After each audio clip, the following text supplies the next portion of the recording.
19h35, l'heure du crime. Ici Carl Brochu. François Legault, Isabelle Brecht, Toto, Sophie Grégoire, Valérie Plante, Régis Sabon, Bruno Marchand, Geneviève Guilbeault et Jean Boulet.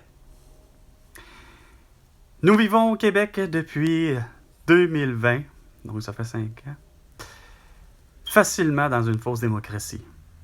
Puis facilement, vous tenez à faire en sorte de nous faire taire, les gens. Non seulement vous décidez d'avoir un beau projet de loi encore pour les cas de grève ou de lockout. Hein? Moi, j'ai répondu à ça, hein? Comme de quoi que finalement, une personne qui ferait piquet de grève, hein? Puis brandirait une pancarte dans sa main ou pas, ou que tout simplement fait la grève avec ou sans masque, être vacciné ou pas, vous lui donnerez une belle amende de 1500 $, hein? C'est de la dictature, votre affaire, depuis 5 ans. Puis on vit dans une fausse démocratie, ça paraît, surtout au Québec. Ben, en fait, partout sur la planète Terre. Les lois sur les élections font en sorte que, en tout cas, pour ce qui est du Québec, on est obligé de faire quoi?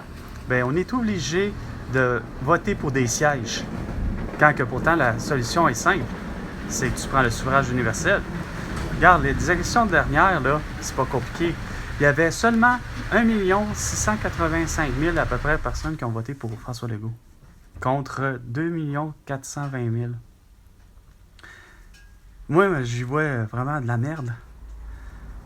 Il faut se fier avec le suffrage universel pour passer les lois. C'est pas parce que les gens votent pas. Non, les gens votent. Pas forcément beaucoup, mais les gens votent. Les gens votent. Les gens votent. Mais vous voulez vraiment pas rien savoir, rien comprendre que vous êtes coupable de négligence criminelle ayant conduit à un génocide à l'atout. Sur ce, c'était 19h35, l'heure du crime, avec Carl Brochu. Et François Legault, tu me dois 100 milliards de dollars pour toutes tes conneries. À la prochaine chicane, François Legault.